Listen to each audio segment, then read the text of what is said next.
Hi, welcome on this very auspicious day, auspicious week, Navratri in India, tomorrow Dasera, and we are excited to have Anil with me. Anil, who is so approachable, is made himself available today. I know it was very difficult for him to take out time. I knew from his office, but he managed to take out time for us so that all of us can hear from him. Friends, today on this auspicious day, on the auspicious eve of Dasera, let's discuss the agri-technology perspective and what will be the right approach to strengthen the tech and agri ecosystem. How agri startups are innovating solutions to benefit the agriculture ecosystem engagement to integrate and enhance the agri capabilities. Anil will discuss what kinds of startups have been funded and approach taken to strengthen the value chain. Friends, welcome to this discussion today on FinTech towards transforming Indian agriculture and how FinTech and AgTech solutions are supporting small and marginal farmers. I'm honored to introduce Anil. Anil, first of all, congratulations on getting ET award. And it was not easy, especially when I read, if I may use, whom you were competing with.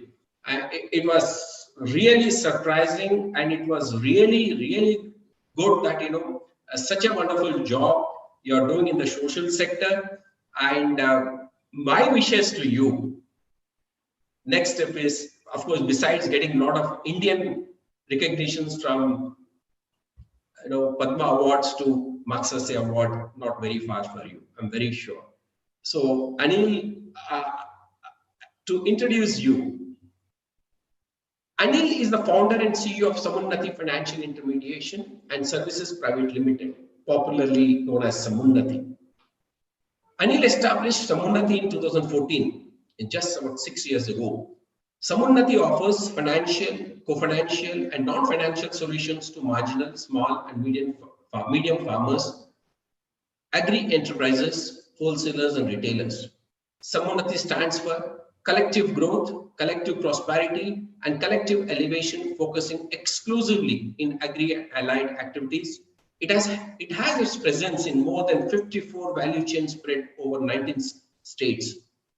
Samunnati has over 500 farmer producer organizations and 300 agri enterprises through which it collectively serves about 4 million smallholder farmers across India. Anil, as far as profession is concerned, is a career banker with over 28 years of experience in the areas of rural, retail, and agri-banking.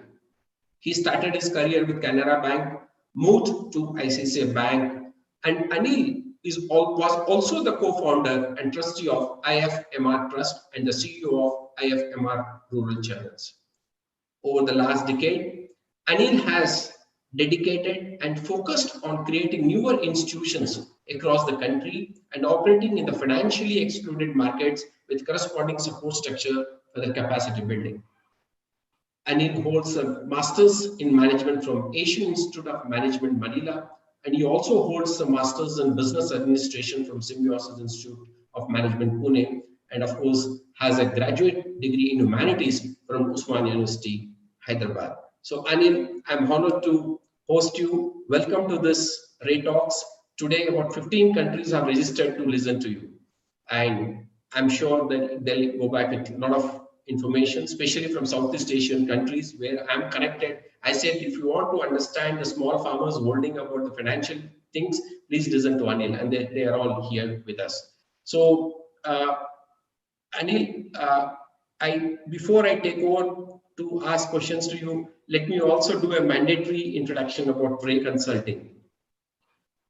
Ray Consulting helps clients in agri value chain which make unique, sustainable, and significant improvements in their business performance to transform into prodigious firm. Ray unlocks insight to execute by challenging established thinking to drive transformation. Ray builds the capabilities that enable organizations to achieve higher potential and sustainable growth. We solve our clients' toughest challenges by providing services in strategy, consulting, digital technology, and operations. We develop outstanding leaders to deliver on commitments. We are proud to have MOUs with ICRISAT, ISP, NIAM Jaipur, and we soon will be working with one of the big fours in strategic and marketing consulting, and also on market research with one of the global banks which focuses on agri funding. And we are soon planning to launch agri management education, which we felt is a kind of a gap in the country, and we are trying to kind of get a lot more details so that when we come, entire agri value chain would be immensely benefited with management education. So Anil, you're welcome. So if you're ready, I'll start with my things. Audience and attendees, welcome to listen to Anil. Right, Anil? All through? Yes. So let me start, Anil, with your love for Samunnati. As an agri supply chain solutions provider, tell me about Samunnati's experience in introducing tech solutions to agri stakeholders, especially the FPOs. Now, you are one of those individuals which imbibed in institution called Sammunnati, early bird to see the strength in FPOs. So what made you see that? Firstly, it's wonderful to be on this talk on this show, Raj. Thanks. Always good to hear you. I was also part of the DAIC in Hyderabad, the inaugural edition, if I'm right. Yes. Good to see the video of that.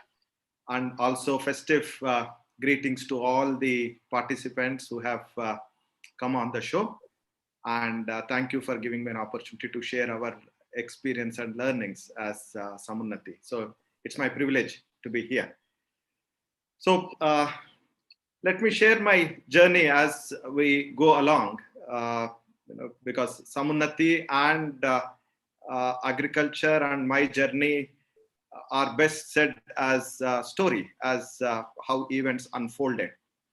So we did not start off working with FPOs to begin with, Raj. We started with a traditional approach of having a branch and looking at getting customers in the only value chain at that point in time that we were working with, which is dairy as a value chain.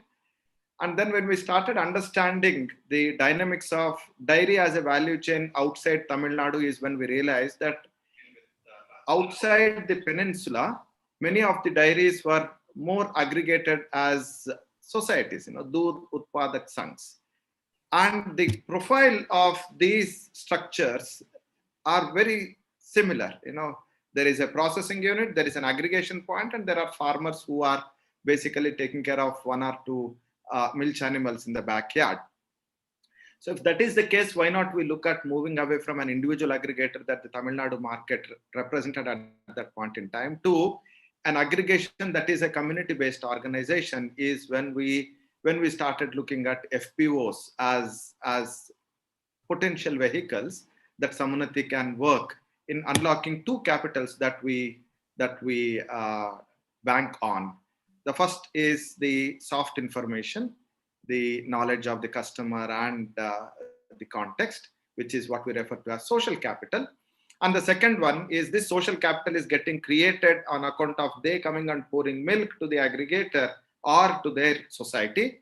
And there is a way in which those transactions and that information is captured, which is what is trade capital, the transaction history. In other words, whom to lend was a function of social capital, how much to lend was a function of the transaction history. So if we apply that principle, FPOs seem to be vehicles that can transform the social capital and trade capital at scale, bringing in the non-linearity to the impact of reaching out to smallholder farmers. That's how the FPO journey of Samunnati started after Samunnati's journey started. Wow. So tell me now, from the technology perspective, so what do you think would be the right approach to strengthen the tech in agri ecosystem? Because you you are one of the institutions which is literally involved in every kind of ecosystem from agriculture. Right. In the supply chain, many of the traceability, remote sensing, data integration, they're all playing crucial roles in improving the efficiency. So this would offer solutions to both, that is farmers and the FPOs and supply chain partners. So how do you see tech evolve in this ecosystem, Anil? Right. So there are three dimensions in which we look at technology, Raj. One dimension is technology that enables the farmers to be able to engage in their activity and has a tangible association to increasing their incomes or letting them do the economic activity. That is one cohort of technology. The second technology is the technology that enables entities like farmer producer organizations, which enable them to serve their members who are smallholder farmers, as well as take care of their statutory and secretarial compliances and other services that they are expected to offer as they scale their membership base from a handful of members who are together in good faith to a large number of members who come together because there is a collective benefit. That is the second cohort. The third cohort of technology is which enables providers that include Samunnati and other satellite imagery companies that you mentioned. Many of these providers getting the ability and the risk mitigation that they get through use of technology while serving FPOs as well as the farmers. So these three cohorts are very important. In the first cohort, there is a tangible benefit that a farmer sees and hence adopts technology. Yes. Second, the institution capacity that is required to serve the client base, which the FPOs require, the second level of technology. Third technology is entities that provide services to FPOs and the members, requiring this technology to have access to these two ecosystems, these two sets of customers. So each of these pieces of technology in both the startup ecosystem as well as AgTech ecosystem is significantly important because it defines how each of them can relate to the other players in the space, as well as how do we collaborate as an ecosystem to be able to add value to the end customer, the first cohort, which is the smallholder farmer. That is how I see technology. And this framework is what gives Samunnati a clear direction in terms of engaging with the AgTech players as well as bringing the relevant services to both the FPOs as well as the members. You see, when we speak, we saw this in Digital Ag India conference also, where all of you came to discuss, and there were two challenges we looked. One is the last mile connectivity, which you covered in the first cohort. Yes. The second thing is on the cost of technology.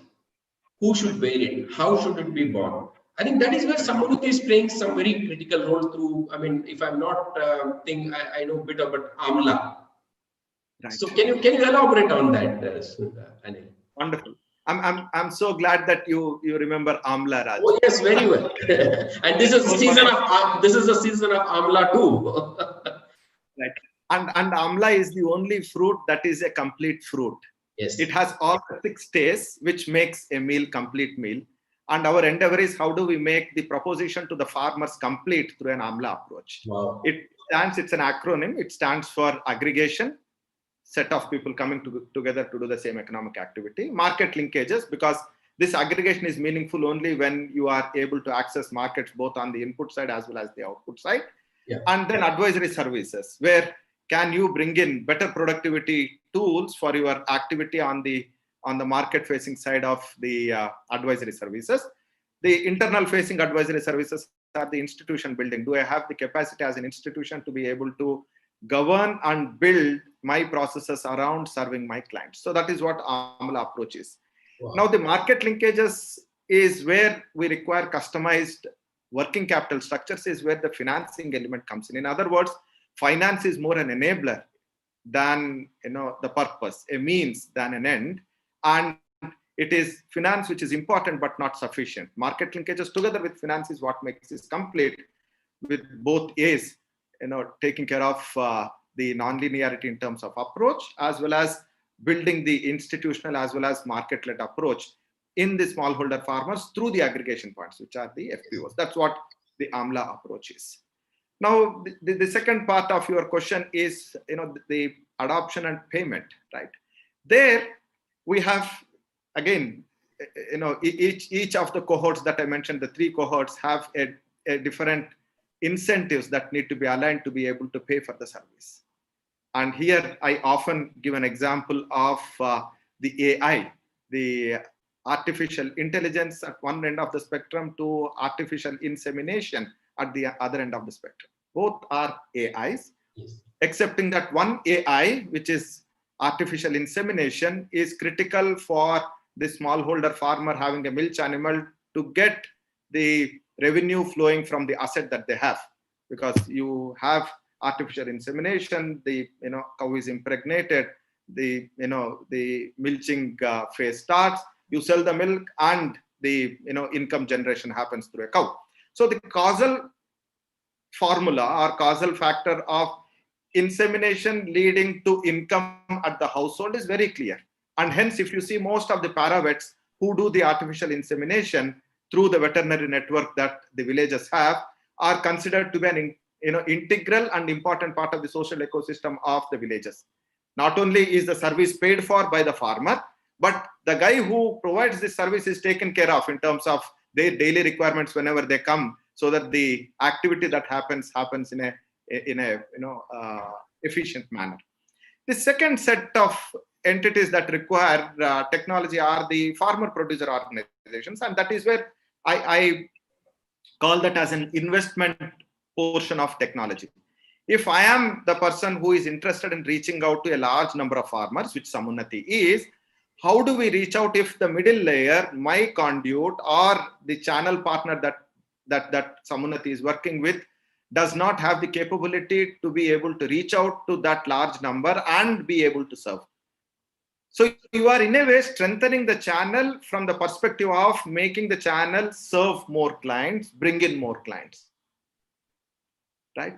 And that investment needs to happen at an ecosystem level. You may want to ask why Samunnati needs to do it.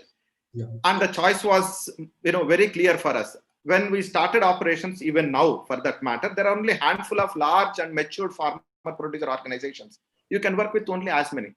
But if your aspiration is to be only in agriculture and work with a large number of FPOs, somebody has to take the lead in strengthening them, and the alignment of incentives in terms of working only with the FPOs and looking at scale makes investment into the technology for farmer producer organizations a necessity. It is not a good to have approach, but need to have approach, because there is a symbiotic relationship. If Samunnati has to grow, FPOs have to grow. If FPOs have to grow, they need to have the institution capacity to grow. To build the institution capacity, you have to have technology. Yes. Now, the third one is external facing, the market facing, wherein there are multiple entities which are looking at getting into agriculture, getting into serving the farmers, but are still skeptical, still apprehensive, still wary about this agriculture lending is, still dependent on rain god, the farm loan waivers. We really don't know how these people behave. There are far too many risks that we cannot hedge, so on and so forth. Fortunately, the period that we are living in, the last 5 years and the few more years that we can look at bringing maturity to this technology landscape, we have the capacity to mitigate and address many of these apprehensions and risks. So at an entity level, if you are wearing a financial services hat, what is it that you would want to monitor? You would like to basically monitor whether you have sufficient information about the client.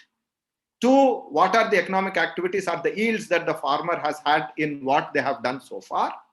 3, what are they going to use this money for, which is being lent to them? In other words, the end-use monitoring.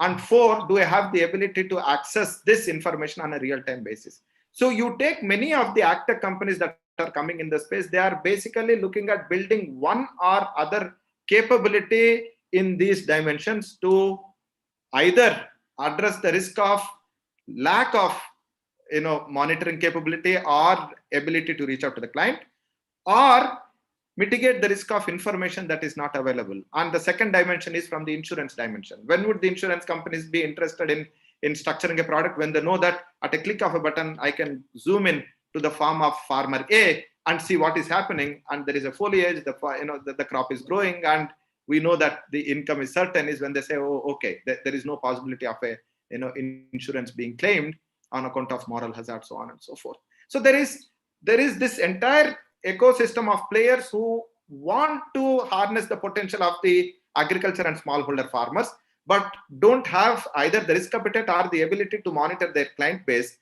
which prevented them from offering these services. Now the technology providers are basically bringing in that. And for this cohort of service providers, entities who are interested in distribution and distribution income from these services are the ones who have to pay for technology. Now you see 3 cohorts of technology, 3 kinds of customer base. First cohort, income and intervention aligned in terms of incentives, and hence farmer will be ready to pay. I'm not saying they need to pay, they will be ready to pay because they know that by paying they get additional income. The second one is a necessity if you have to grow. In other words, it is a business investment that entities like Sammunati or entities which are interested in reaching out to farmers will have to make to grow for their own growth, for their own benefit, for their own business. The third dimension is how do we bring in newer services and newer players to harness the potential of the smallholder farmers and agriculture by creating either visibility or mitigation of a perceived risk. There, the distribution income should offset the payment for the service, where the distributors will have to pay, not the farmers. So it depends on who is getting benefited from the service directly and pay for that service. See, this is something very interesting. I mean, I'm recollecting one Sanskrit sloka, Sarve Jana Sukhino Bhavantu.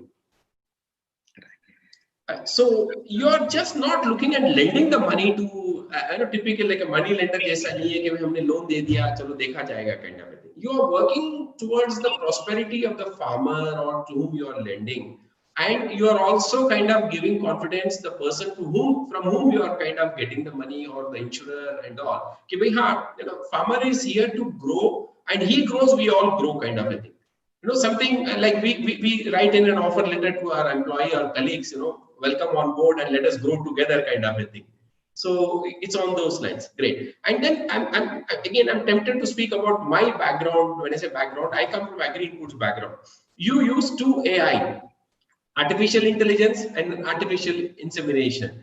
I grew up all my 30 years of career. We used AI extensively for agri-inputs, active ingredient.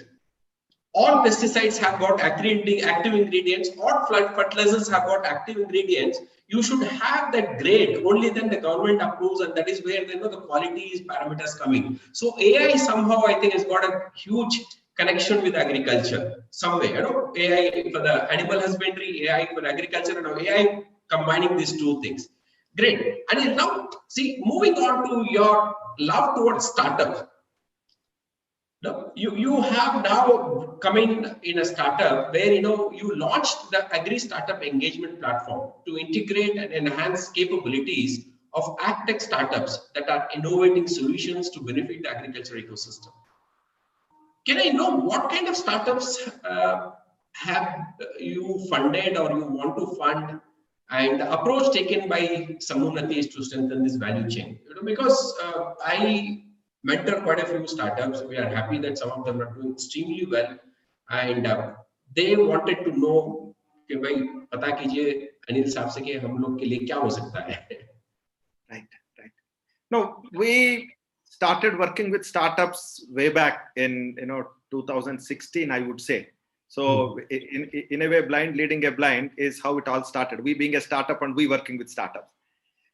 The entire Sammunati team has a huge bias for execution, Raj. We would like to execute and see how things move, and how do we move forward in providing solutions that are so critical for the end user, who is the farmer. For our entire intervention, the focus is farmer, and how do we provide more and more services to the farmers. There, whichever entity that enables us together, because the startup as well as Sammunati, to be able to provide a meaningful additional service is welcome. It does not matter whether the entity is an established entity or a startup, number 1. Number 2, startups were more amenable to experimentation, more amenable to trying out new things, and we being a startup ourselves, औकात होना चाहिए साथ में काम करने के लिए. So we thought when two youngsters come together is when the partnership will be more meaningful, is how we started off working with startups. What we also realized is it is the startups who are also in the similar phase as we are, because most of the large scale entities were also asking Sammunati for 3 years profitability, 5 years track record, so on and so forth, to be able to either work or to lend to us. It was the same story with startups as well. They had confirmed orders from large entities, but then the funding was becoming a problem for them because they did not have the track record and profitability to be able to lend. But Sammunati looked at the transaction and say, hey, if the startup is supplying to, as an example, a large organized retail player, and the supply has already been made, how would vintage matter? It is looking into a rear view mirror and taking a decision now. They were supposed to supply, say, maize, and maize has been supplied to a large food or animal feed manufacturing entity, and they are saying, I will pay you after 45 days. We are taking a call on an entity that has already received the material, and startup has no role anymore, is how we started looking at providing working capital solutions for the startups. And when we started thinking about Samaram, the online platform that you mentioned, which was launched on 15th of August, prior to that, we realized that we have worked with about 35 startups and given a collective financial intermediation as well as market linkages to the extent of 100 crores. We did not realize till then.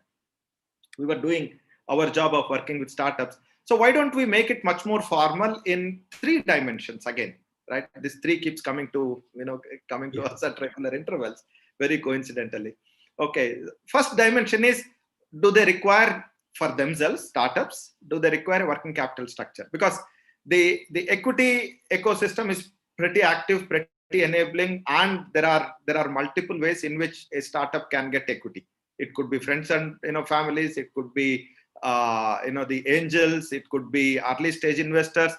Equity is relatively easier. It is the working capital and debt where most of the startups find it difficult, more so when their focus needs to be on executing their work on the ground without any distraction, rather than finding resources. So providing them customized financial solutions on the debt side is one service that we thought would be an important engagement that Sammunati can have. The second dimension is, most of these startups would also want to reach out to their potential client segments, whether it is FPO or a farmer. They may come and say, sir, is it possible to reach out to a few of the FPOs to deploy our product so that there is a proof of concept or there is a validation of the efficacy of what they are claiming their solution to be bringing about. So they need, I'm sure, test cases to be able to tell their other potential stakeholders that, we have done in this part of the country with that FPO, with 10 FPOs, and anytime you want to go and see, we have a field visit that we can arrange for you immediately. The second dimension, access to potential clients.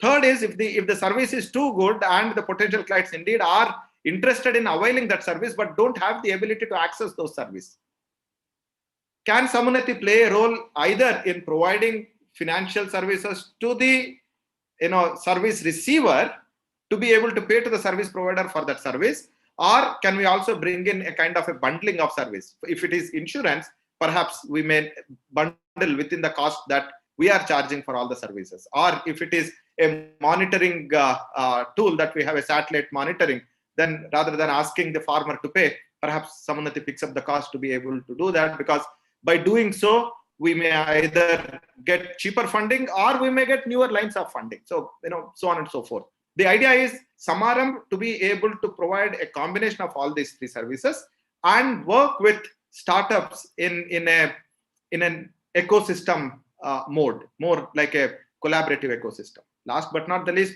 Raj, we both are from agriculture sector, humongous potential, and there is so much to do. Even I would say 100 Sammunatis is still a rounding of error for this country.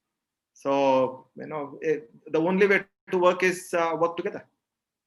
I think that's exactly what you mentioned, when you were announced about the ET awards.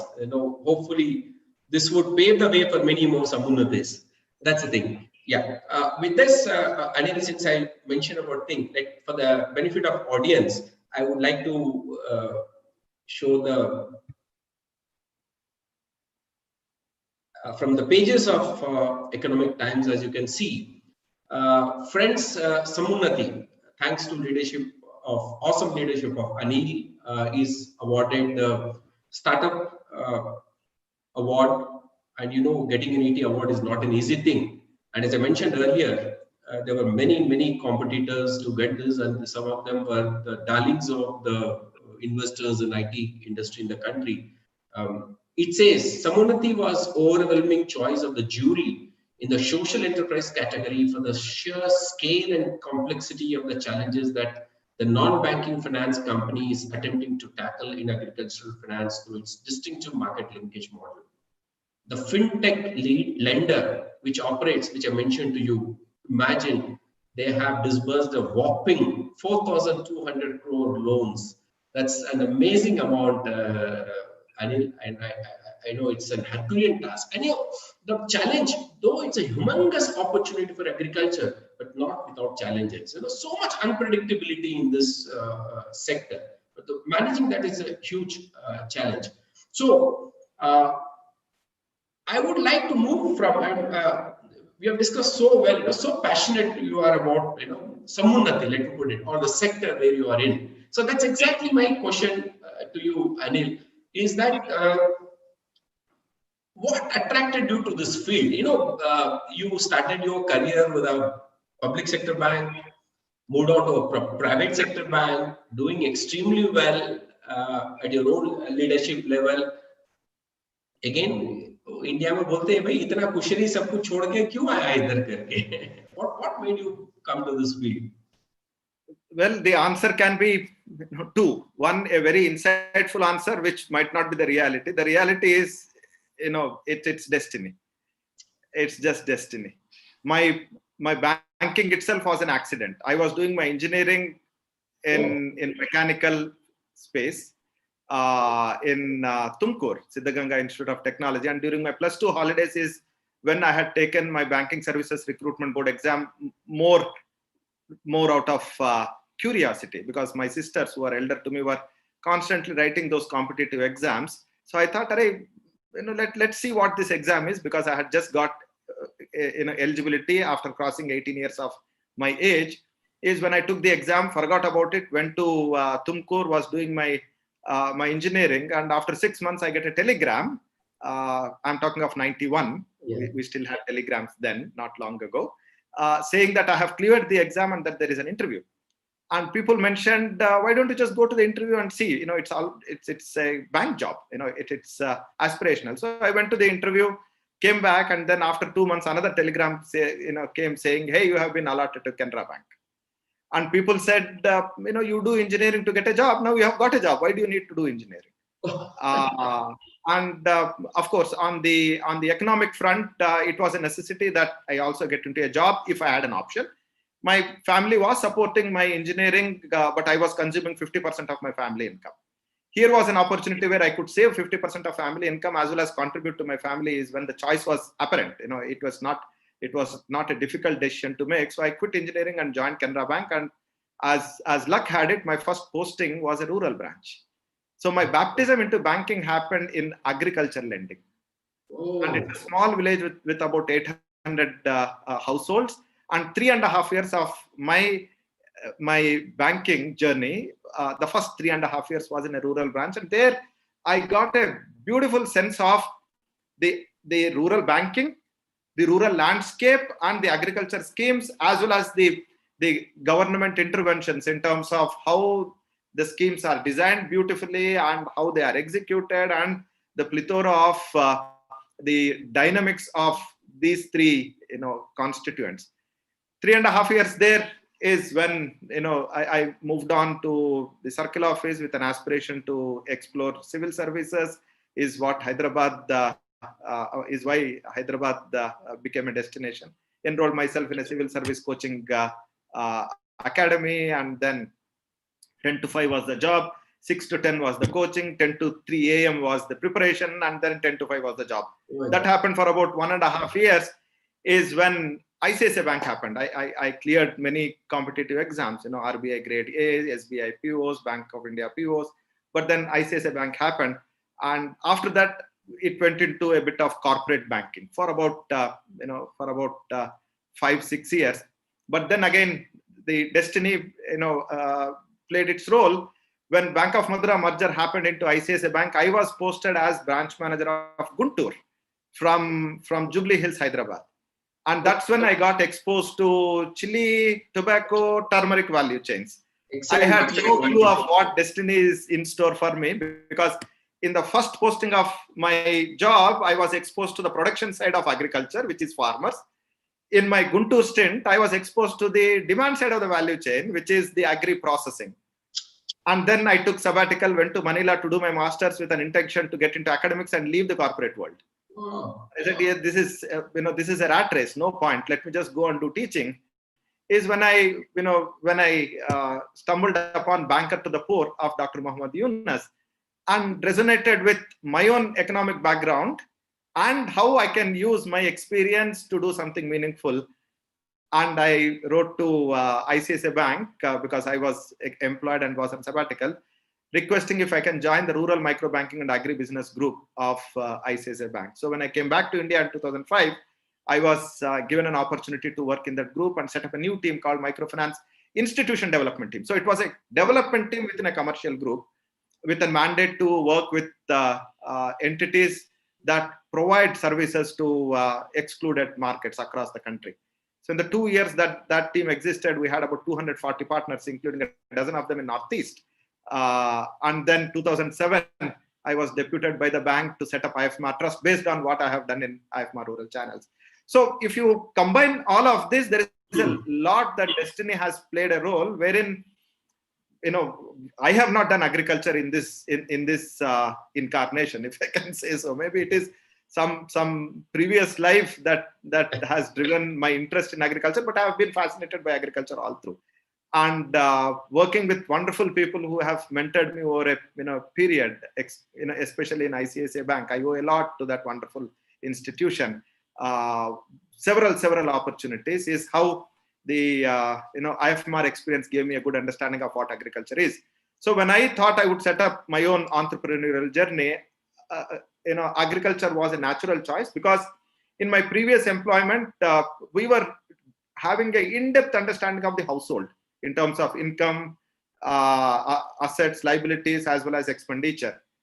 But the household is not operating in vacuum. The household is operating in an ecosystem, and that ecosystem was dependent on 2 or 3 major economic value chains. It could be maize, it could be, paddy, it could be coconut, it could be aqua. If you take any geography for that matter in India, 2 or 3 major economic activities determine the profile of the space. And anything happening in that economic activity will have an impact on the households. Whether they are directly employed in that activity or not is what led to Samunnati as a value chain proposition. That's where Samunnati's idea germinated. And we started building on it. I took a loan on my house in Hyderabad, and my PF money from IFMR is how Samunnati took birth. But then my very first investor said, if you can do only agriculture and nothing else, I would be able to back you. Wow. I said, this is like icing on cake. Here I am looking at, can someone help me do only agriculture? There the investor is saying, if you do only agriculture, I will back you. I said, that's the best part of how things can be, and that's how agriculture happened. I can go on, but I will pause here. I think it's all about intentions you're talking about. Your intentions were jo bolte hai, noble hai, neck hai, they paved the way. But something exciting here is that, we all see, being from Agri Input, I mentioned 3 decades from the industry. Generally, we see finance as one capsule, agriculture as another, and technology the board dur tak hai. So now something you integrated all of them and then bringing everybody on the same platform. Awesome. See, I think you spoke about how the significant milestones you've achieved. Now, see, it's not easy to move from corporate to start your own entity and build it in such a short time, both in terms of capabilities, when I say infrastructure of people, IT, and the fund management. You've got humongous amount of fund which you're managing. Now, tell me, what are your if I may take, what are your personal qualities or leadership qualities that is making you do this, Anil? That's difficult. Maybe I need to talk to your team about this. I've never got this question, but let me try. I think I love doing new things, and my life has always been around decisions which are unusual. First and foremost, leaving a engineering education and joining an employment, which of course was a necessity. It was not too much of an option, but leaving a government job for someone who comes from a lower economic background and joining a private sector bank, because there is an opportunity to grow if you demonstrate capability. That's what led me to get into ICICI Bank. And then leaving a career in ICICI Bank and going for studies, because I never went to a college, with an intention to leave the corporate world and get into education as an academician, because I could, I love talking, is why I thought I will become a lecturer. That's about it all. Then coming back to the inclusive finance, it's the execution bias. Two, I have been fortunate to get mentored by some of the finest human beings all through my life, whether it is my NCC instructor in my school, or my first branch manager in Canara Bank, who taught me all facets of banking, like his own son. He mentored me. And then, of course, I told you about ICICI Bank, the wonderful learning ground and the empowerment that youngsters like me had in ICICI Bank. I'm talking of the period from 96 till 2005, 2006, when the bank was growing, and we had the privilege of working with some of the finest human beings. All that sure would have rubbed off in terms of how do we collaborate, how do we build that social capital. Maybe building social capital could be one area, Raj, if I may think. The goodwill among people who supported the journey of Sammunnati during its initial days. Number two, there is a huge execution bias. I jump and then realize, oh, I have jumped. Now that I have jumped, let me figure out what it is. There is a huge execution bias. Again, the gene pool of perhaps ICICI Bank, because ability to do is more valued than a wonderful strategy on the PowerPoint presentation. We will learn if we do things. I would also say lifestyle remains to be a lower middle class lifestyle. 20,000 rupees a month is still what we spend. And I also would express my gratitude to my family, because they supported me in saying, we will figure out, don't worry about it. If this is what you would like to pursue it, not an issue. Last but not the least, I would say the team that came together to work with Sammunnati and put their trust in the vision that we have, because that is what binds us. How do we make markets work for smallholder farmers is the expression of our mission. But the underlying principle there is, can we do something meaningful to fellow human beings? That's the underlying thing. While the manifestation of it is farmers, can we do something meaningful, not for ourselves, but someone else? And at Sammunnati today, we have 600 years of banking experience in the senior management. People who took 70% pay cut, 80% pay cut, and the salary negotiation at that point in time for the initial set of team is sit together and say, what are all the liabilities that I have in terms of the EMIs that I need to pay, plus the delta to run my family. Can you give me this compensation to begin with? 75%, 80% pay cut. I have no words to express my gratitude to people who believe that here is an opportunity to do something meaningful. And that is what inspires us even now. Sammunnati is an institution. It has 3 independent directors. Chairman has always been an independent director. What we are building is an institution, and it is never a promoter-led entity. It is people who have come together for a common purpose. That's how it is. And I would pray that all of us continue to be grounded, continue to be humble, to do something meaningful with an attitude of gratefulness for the opportunity. That's awesome. See, I interacted with a couple of your colleagues, to name Soumya and Nikhil, and they carry the same passion what you have, and they are probably passing on. And Arindam from Bravo is a great fan of yours. I mean, the way you work and stuff like that. Now, since you mentioned about family, I'm tempted to ask you two questions. Now, I think I moved from your professional to little personal. I hope you don't mind. See, where do you come from? And what's your family background, if you may share? Well, I belong to South India, I would say. I belong to India because there is no one place that I come yes, from. all of them are, yeah. We come from the Rayalaseema belt, which is Andhra, Karnataka. So all my father's side relatives are Kannada speaking people, and all my mother's side are Telugu speaking people. So my mother tongue is Telugu, my father tongue is Kannada. So I became conversant in both the languages. So I can read, write Telugu, Kannada. But then to add complexity to my life, I married a Tamilian who is from Palghat. So it is Tamil and Malayalam there. So in order to survive, South Indian. in order to survive, I had to learn Tamil. But little did I realize that Tamil will become my professional language because I started working in Tamil Nadu from 2007 onwards.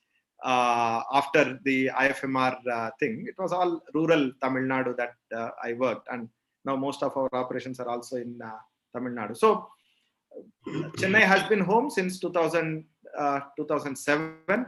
Children speak Tamil at home because their mother tongue is Tamil. My mother is with me, so Telugu is still happening. So it's all over the place. There is no one particular. I mean, I could manage to retrieve one photograph which I was searching since morning, so I could get it. I don't know if you saw this picture. Last 50 minutes, 55 minutes, I'm talking to you.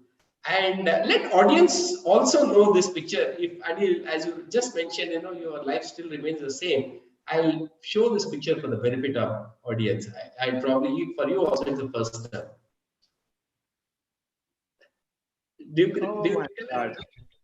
This is one of your pictures taken during our Digital Ag India conference, and this is the most liked picture to whomever I show. Not that you're on my show, I'm trying to kind of speak to you. I know, like there's a saying, Manasa, Vacha, Karma. So it captures the entire thing. So Anil, now I'll take you to another thing. How do you foresee the risks and solve the problems?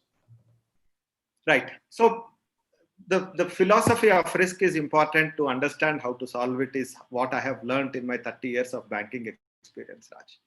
The moment we say, I have to protect myself from my customer, then it is a win-lose proposition. If the philosophy of the risk is, can I understand the risks that are associated with the activity that my customer is engaged in, for which I am lending, and can I work together with the client to mitigate that risk, is when the client is de-risked, and when my client's risk is mitigated, is when my risk is mitigated in any case, because 99.99% of the human beings are creditworthy and honest people. The reason why they renege on their commitments is because of not having the ability to honor that commitment. And in any default, if you take, it is either circumstantial, situational, or willful. Willful default, niyat kharab hai, you can't do anything about it and you provide for it. But situational and circumstantial is there is an intention, but there is no ability to pay. When there is no ability to pay, how did that inability to pay come in the first place is the first question that a lender needs to have, an entity like Sammunnati needs to have. And if that is something that we should have mitigated in the first place, then we should have mitigated it together. So can we mitigate the risk that my client would have, which will become my risk, is the risk management philosophy that Sammunnati has. And that is the reason why we moved from being a lending institution to an entity which says finance is important, but market linkages are more important, because market linkages bring in a lot of risk mitigation to the lending activity that we do. And the moment you bring in market linkages, you are now becoming an internal player in the value chain. You are not an external player. You are now not looking at protecting yourself from the customer, but you are looking at, can we together work with how to make the economic activity happen? And that's what makes Sammunnati a partner, an internal player in the value chain, not just a lender. And that's the risk management philosophy that we look at. And most of our our lending decisions are customized lending decisions. We don't have a product. We have tenors ranging from 1 day to 5 years. We have quantum ranging from less than $100 to $1.5 million. Less than 5,000 rupees to 15 crores in individual cases. Each of them is customized, looking three things. One, what is the activity? Second, are we underwriting the transaction? Third and most important one is, are we aligning the incentives? Is the customer who is borrowing and taking the service and Sammunnati on the same page, on the same side of the table, not on two sides? That's the risk management philosophy. You may falter. You may still, look at facing some tough situations. But then, when you know that we both are on the same side of the table, we will find a solution. There are some borrowers where they came to us and say, hey, I'm not able to sell. I'm stuck with my cash flows. Can you provide market linkages through Sammunnati so that I would be able to honor my commitment of due date to you? Oh. Which a lender cannot do. Yes. Right. So you need to be a partner. You need to work together, because it is not your problem, my problem. It is our problem. And it is not your prosperity, my prosperity. It is our prosperity. Inclusive. Great. Now, see, now, of course, you mentioned quite a few things, but you also not mentor, you have as Samaram startup as a thing. What would you advise for these young leaders or the startups or any young entrepreneur? When I say young entrepreneur, not necessarily by young at age, like all of us started at a very later stage, just about 6 years back, you jumped into this. We are as good as startups.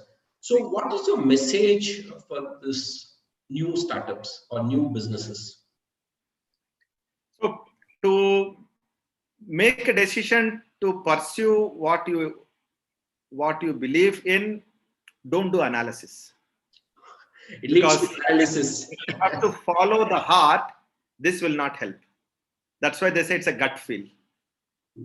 And I'm taking entrepreneurial route for me, 5 a.m. in the morning, I woke up my wife and said, I think I would do this. She said, go ahead and do it. You have to just go with the gut feel. You don't know, what could be the outcome, but follow the heart. Don't apply logic. And I have seen several of my friends doing a lot of analysis paralysis and still be on the wall. Cannot take a decision, because unless you don't let go of the bonding that you have as whatever you are doing, you cannot be an entrepreneur. Entrepreneurship requires freedom in thinking, freedom of thought. Yes. Second, build as many bridges as possible wherever you are.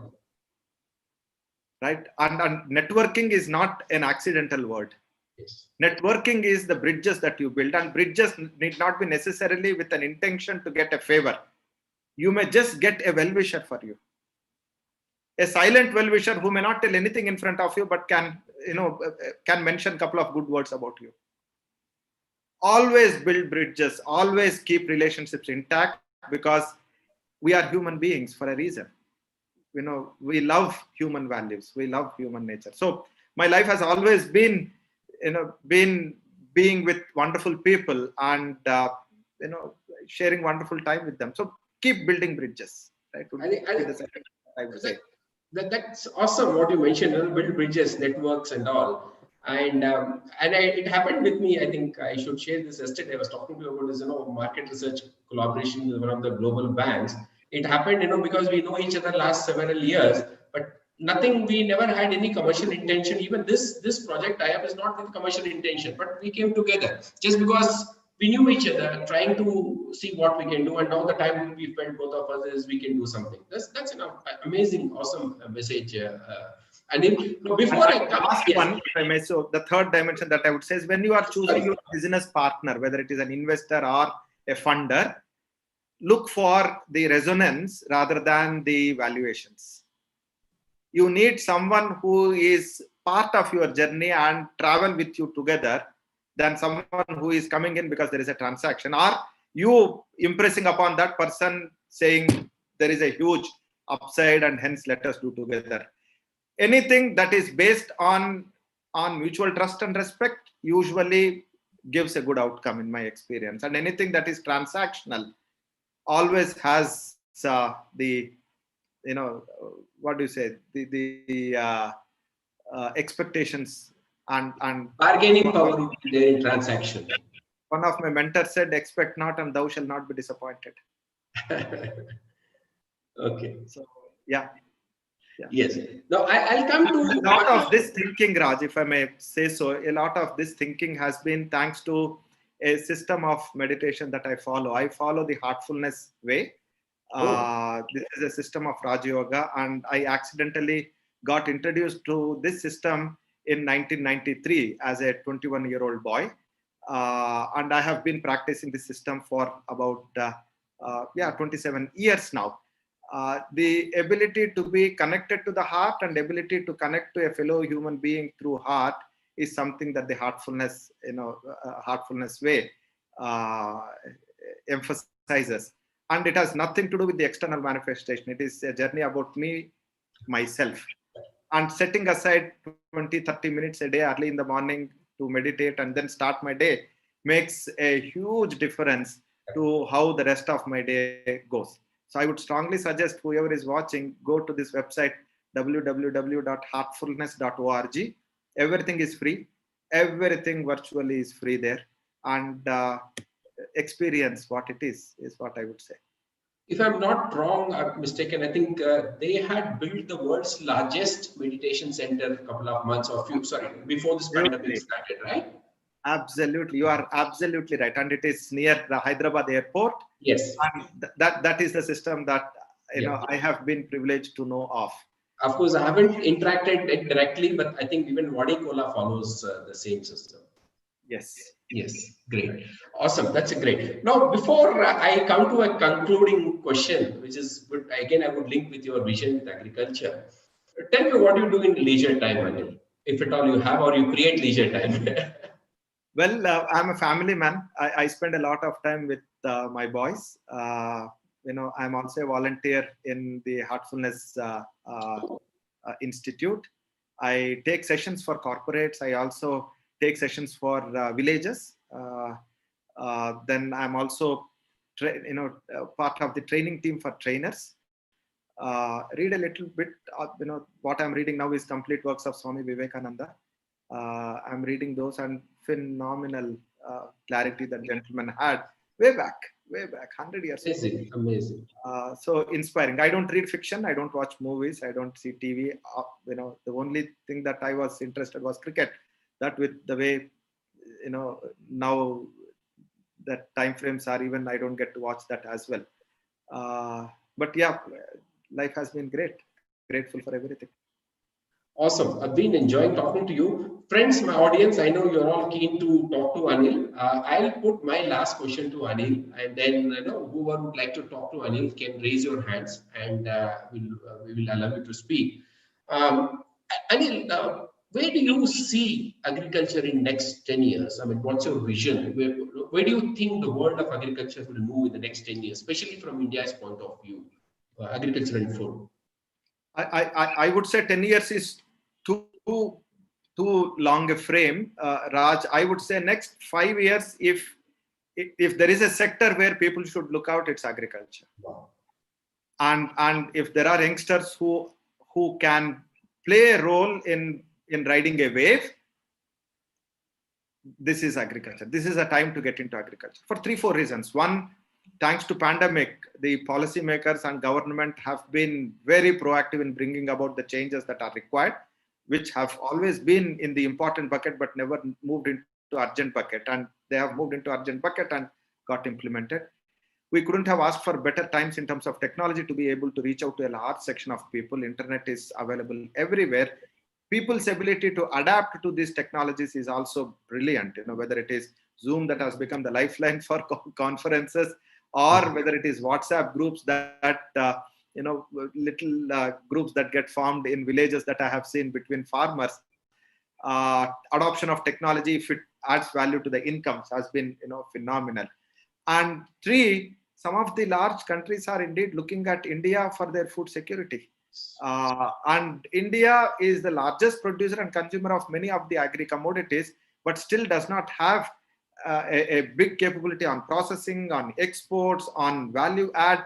There is so much to do, and next 5 years would be phenomenal in terms of opportunities. Oh, so Phenomenal. you don't even want to go for 10 years. 5 years is enough. Awesome. Absolutely. Absolutely. Great. I mean, I love to talk more and more, Anil. I think we can talk offline also, but let's allow our attendees and audience to speak to. To begin with, yes,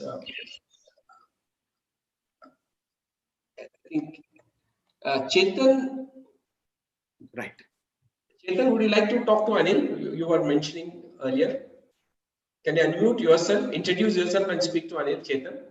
Yes, Mr. Raj, thank you very much for this lovely webinar. Thank you. It was a real pleasure to know Mr. Anil. It's not just about Samruti, but the passion that he brings in himself and as well as the team. Hats off to you people at Samruti, and I wish all the best to you all for the future. Thank you.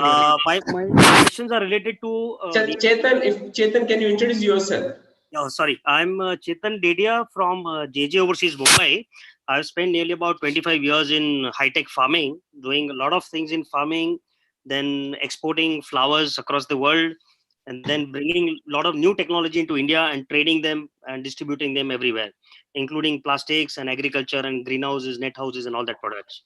So I'm also quite passionate in terms of farming part. And I've always seen that farmers have always faced this problem of getting funds on time. They don't get funds on time, and they don't get the fund at the right price. How do you think that they can access to easy funding in future without the hassles of these collaterals or any other form of problems like maybe insurance or something? What can help the farmers to get easy access to funds? Chetan, in my view, FPO as a vehicle has a huge potential to make this happen. Okay. And if I can just visually explain that to you, imagine a FPO representing about 500 members, collect the demand for their input requirement much before the season, and then that aggregated demand to be supplied to either the agri input manufacturers or the wholesalers for it, get a working capital to be able to buy those inputs, stock their input shop and be ready. And the members getting a electronic wallet with a limit in that, having access only to the required inputs at the required time in a timely manner. And whenever such sale happens in the input shop, the wallet gets debited and the input shop account gets credited. Okay. And then a working capital loan for the FPO to be able to procure the harvest soon after or whenever the sale happens. And those who have taken the inputs on credit through the wallet get deducted from whatever that they are to get from their produce, and their wallet is again replenished for the next season. And there is either a primary processing or a first level grading sorting, and then you sell to a larger corporate, right? You see, if this causal thing comes in, it does three things. One, it entails the customization of product to the activity. Two, it will also bring in the necessary inputs that are required in a timely manner. And three, market linkages are embedded in the financing, and hence you are not giving cash for anything, but you are bringing cash into the activity itself. So the price for all these is a function of the margins that they make. Because you are part of the transaction. You cannot charge 10 rupees when the transaction is giving a delta of 5 rupees, right? Yeah, true. You can only take 2 rupees if they are getting 10 rupees. So you become party to the transaction per se. But what about the risk factor? Risk of only production remains then. Yep. Right? The moment you have the market linkages risk, then you have to take care of the production risk. Production risk, either you look at insurance, or because you are giving inputs in a tranched manner, I'm talking of only the working capital. I'm not talking of the capital expenditure or investment credit that goes into a infrastructure that you create. Okay. But for working capital, if the crop failure happens soon after your sowing, you lose the cost of seeds and the preparation. And if you still have time, you can get into another cycle. Okay. The foliage and the vegetative phase is the phase where the risk is the highest, because you have made investments including weedicides, pesticides, and what have you, because for flowering you have to do all of that. And when crop fails, that is when you lose most of it, but you have still not borrowed the entire amount for it. During the third phase of harvesting, there is a salvage value. You will get something out of it. So there is some amount coming in. If there is a way in which we can integrate the insurance to these three phases and build premium accordingly, then it would not be expensive. Otherwise, insurance tends to be expensive. And unlike a life insurance or a cattle insurance where it is 1 or 0, the asset is live or asset is dead. In crop, that's not the case. You have a salvage value. How do you establish a salvage value? So we did one experiment with chili growers in Khammam, where we said if 50,000, as an example, if 50,000 is the base expectation of the outcome, if 45 is what you have realized, 5,000 is given by the insurance company. If you get 55, keep 55. Okay. Thanks, Chetan. Sorry, sir. Any scope of Samruddhi investing in agri-input companies? Sorry, any scope of Samruddhi investing in? Agri-input companies or facilitators for agri-inputs? Absolutely. We work with many input companies. Okay. Many of them are startups. Okay. So, just go to Samruddhi website and look for Samaram and just put details. And one of our young boys will, young team members will get in touch with you soon. Great. Thanks. I think Chetan is planning for one. Smart man. Thank you very much. Yes, Chetan. Thank you. Yeah.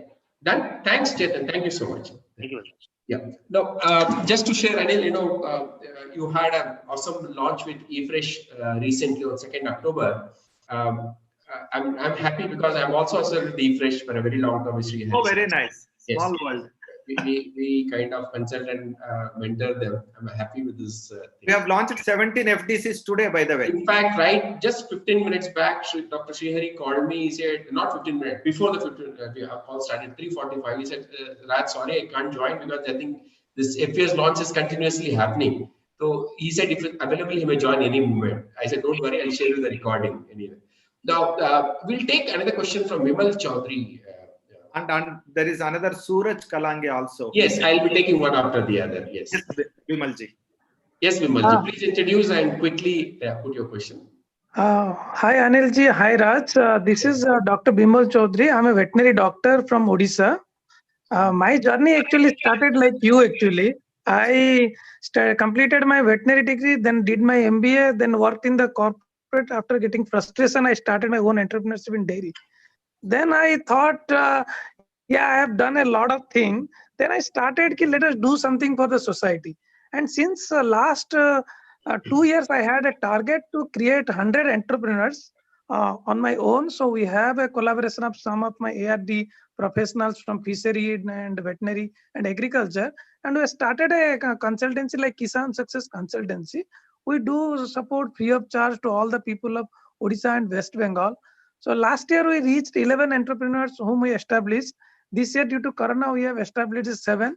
So my target is to reach 100 entrepreneurs in 5 years. So I am really inspired by your story. The thing I am doing, I was thinking I was a little bit mad, but I think I am going in the right way. So I would like to thank Raj for giving this opportunity to meet you. And we look forward for more this type of such persons interaction with you. So Raj, keep it up. Thank you. And we will be in touch with you. Thanks, Vimal. It's more of, thanks for complimenting both of us, and I'm happy that you're going back with so much confidence. Thanks to Anil. Vimalji, we have just shared a Google form. I know you can just give your feedback, and also it says whom would you like to listen to in next future Ray Talks. Yeah, thanks, Dr. Vimal. Now I'll take Suraj. Hello, a warm thank you. I really thank you, Ray Consulting, for organizing this and whoever is working back end. Sir, I am really glad we had a chance to interact with each other. Now, about myself, I'm from Pune. I'm a fresh graduate, and since my childhood, I'm looking forward to to work in agriculture sector. So the same I had the graduation. So my main question is now. I have been talking to small farmers in this all year. I have been visiting villages and understanding the problem they're facing. So what I have understood is farmers are farming because they have land. They are not looking now all the small farmers I'm talking about, they are not looking it as a business. Like what is farming now? Farming is providing goods to, growing crops and selling it, but they are not looking at it as a business. That's why what I feel is they are not able to produce more or give their 100% potential. So how we can change such mindset of small farmers?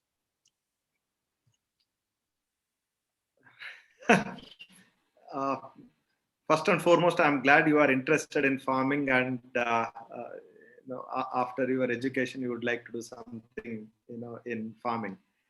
There are two dimensions, Suraj. One is, if the activity is sustenance activity, then the risk-taking ability comes down significantly because you are vulnerable. You don't want to do things differently because the outcome might be debilitating if it does not go in a right direction. So a lot of risk-taking is non-existent in smallholder farmers because that season is critical for them.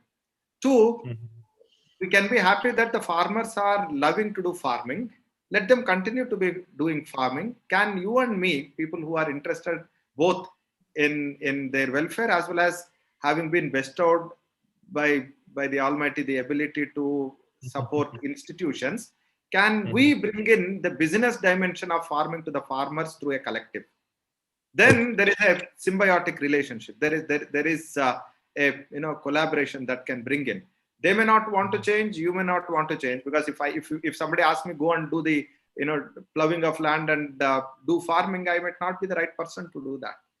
So diversity is what life is all about. So we can look at letting them do what they are doing and bring in the business dimension of it.